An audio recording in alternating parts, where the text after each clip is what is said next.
السلام علیکم ورحمۃ اللہ وبرکاتہ۔ یہ مرزا فتح اللہ بیغ صاحب نے ایک مضمون لکھا، ذوق غالب اور مومن سے ملیے۔ یہ نیا اقتباس مرزا صاحب کی مشہور مضمون 1386 ہجری کا ایک یادگار مشاعرے سے منتخب کیا گیا۔ یہ ایک مضمون ہے، ایک یادگار مشاعرہ، یہ اس سے لیا گیا ہے۔ یہ ایک خیالی مضمون ہے جس کی حقیقت کچھ نہیں ہے، نہیں کہ کہیں ہوا، بس ایک مضمون لیا گیا کہ ان سے ملیے، ذوق غالب اور مومن سے ملیے مضمون ہے۔ اور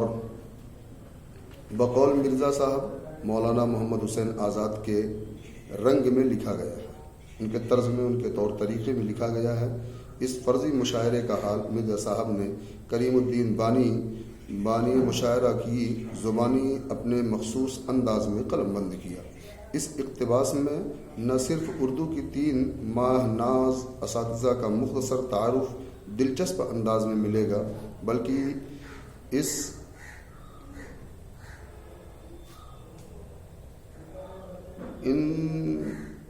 ان معاصرانہ چشموں کا حال بھی معلوم ہوگا جن کی وجہ سے اس وقت مشاعروں میں گرمی رہا کرتی تھی۔ کریم الدین صاحب حضرت محل سبحانی بہادر شاہ، نمبر 1 کریم الدین صاحب، نمبر 2 حضرت ضلع سبحانی بہادر، اور تیسرے بہادر شاہ ظفر سے مشاعرہ کرنے کی اجازت حاصل کر چکنے کے بعد اساتذہ کے پاس مشاعرے میں شرکت کی منظوری لینے کے لیے جاتے ہیں۔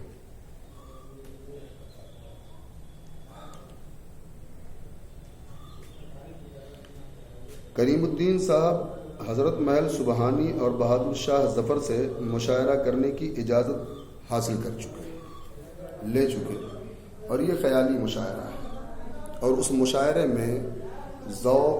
غالب اور مومن سے متعلق کچھ باتیں رکھنی ہیں کہ مومن کے ذوق شاعری اور غالب کے ذوق شاعری اور یہ کیا کہتے ہیں، خطوط اور ذوق کی شاعری، ان تینوں شعراؤں کی شاعری کا بڑا اونچا مقام رہا ہے۔ ہر شاعر اپنے تئیں ایک بہت بڑا شاعر مانا گیا، اپنے وقت کا ایک بڑا شاعر مانا گیا، تسلیم کیا گیا، اور کسی کی شاعری میں سادگی ہے تو کسی کی شاعری میں لطافت ہے، کسی کی شاعری میں ہنسی مذاق ہے، تو کسی کی شاعری میں مرثیہ اور دوسری چیزیں لی گئیں، کسی کے شاعری میں حالات حاضرہ کو لیا گیا۔ تو یہ ایسے شعراء ہیں کہ اپنے اپنے دور میں ذوق غالب اور مومن اپنے اپنے دور میں ایک بڑے شاعر کہلائے، اور ان کی شاعری کا الگ الگ وصول ہے، الگ الگ نچوڑ ہے۔ اگر یوں کہا جائے تو مرزا صاحب یوں تو خطوط میں بہت ماہر تھے، نثر کے اندر بہت ماہر تھے، اور ان کے خطوط کے کچھ سرچشمے آپ حضرات کے سامنے پیش بھی ہوئے ہیں، جسے خطوط غالب کا نام دیا جاتا ہے، اور اس میں مختصر انداز میں ان کے شعر و شاعری کا بھی حساب کتاب بڑا مختصر اور باوزن رہا کیا ہے۔ اسی طریقے سے ذوق صاحب رہے ہیں، اور کہ اپنے تعلق سے جو بھی ذوق صاحب نے کلام کیا، اس کلام کے اندر ایک معنویت رہی ہے، اور ایک اونچائی رہی ہے، ایک بلندی رہی ہے، اور اسی طریقے سے مومن صاحب کی بھی اشعار بہت ہی اونچے مانے جاتے تھے، اور اردو ادب کے یہ مائناز اساتذہ میں سے ہیں یہ، اور مانے جانے یہ شعراء حضرات ہیں جن کا جن کے نام پر آج کل کتابیں بڑی بڑی لکھی گئیں، ان کی زندگیوں کے حالات لکھے گئے اور ان کے شعر و شاعری کا ذوق اور ساری چیزیں لکھی گئیں۔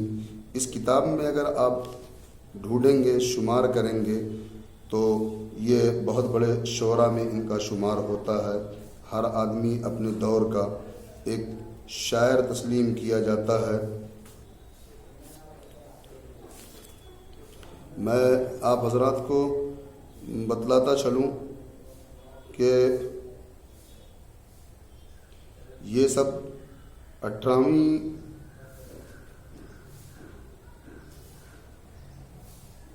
صدی سے، اس میں کچھ پہلے کے بھی ہیں اور بعد کے بھی ہیں، اور سب سے زیادہ تو دلچسپ بات یہ ہے کہ ان شعراؤں کا اپنا اپنا ایک ذوق رہا ہے، ایک امنگ رہی ہے کہ ہماری شاعری جب کسی کے سامنے آئے، کسی معاشرے میں آئے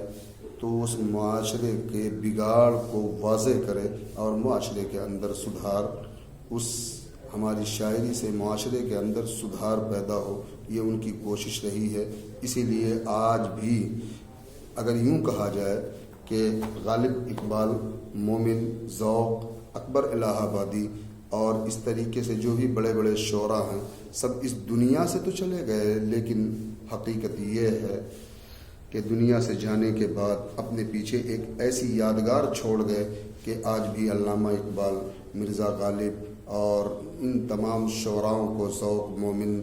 میر، تقی میر، اس طریقے سے جو شعراء حضرات ہیں ان حضرات کو آج بھی یاد کیا جاتا ہے اور آج بھی وہ اپنی شاعری کے میدان میں زندہ ہیں۔ جب بھی ان کا ترانہ گنگنایا جاتا ہے یا جب بھی ان کے اشعار پڑھے جاتے ہیں تو ان کی یادیں تازہ ہو جاتی ہیں۔ جس طریقے سے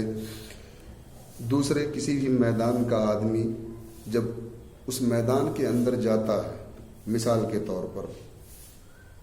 26 جنوری اور 15 اگست کو لے لو، یا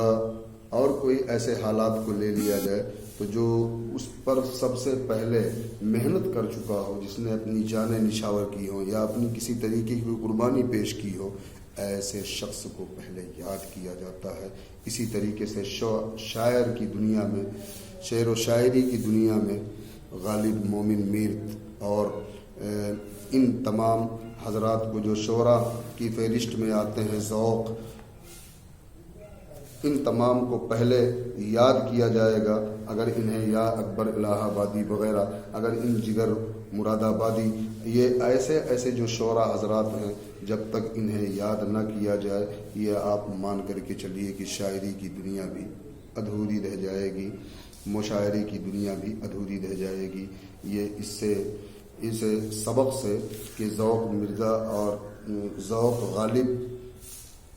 اور مومن سے ملیے، اس سبق سے یہ درس دیا جاتا ہے کہ چھوٹا ہو یا بڑا ہو، جس بھی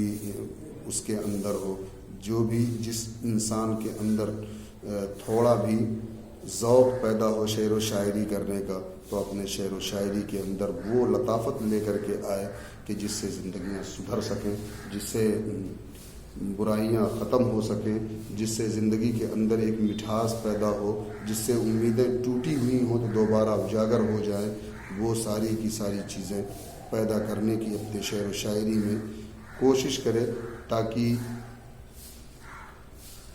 وہ حالات پیدا ہوں کہ جس طریقے سے آج غالب، ذوق اور مومن، اکبر، اس طریقے سے جتنے بھی شعراء بڑے بڑے ہیں، جب ان شعراء حضرات کو یاد کیا جائے تو آنے والی زندگی میں، جیسے آج کل کے دور میں انور جلال پوری، نواز دیوبندی، اس طریقے سے شعراؤں کو یاد کیا جاتا ہے، تو آگے کی زندگی میں انہیں بھی یاد کیا جائے۔ یہ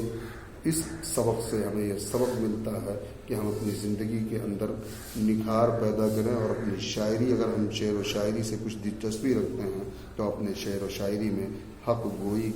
کہنے کی، حق گوئی کی باتیں کرنے کی عادت ڈالیں، اور جو بھی بات کہیں وہ حقانیت کے ساتھ ہو، راہ ہدایت کی طرف لے جانے والی ہو. جب ایسی باتیں ہوں گی تو انشاءاللہ وہ شاعری ہر دل عزیز ہوگی، لوگ اسے پسند کریں گے، اور اسی پسند کرنے کا نام اور اسی کو یادگار بنانے کا نام ہی اپنی شاعری کے اندر زندہ رہنا ہے. اللہ تبارک و تعالی ہم سب کو عمل کی توفیق دے. السلام علیکم.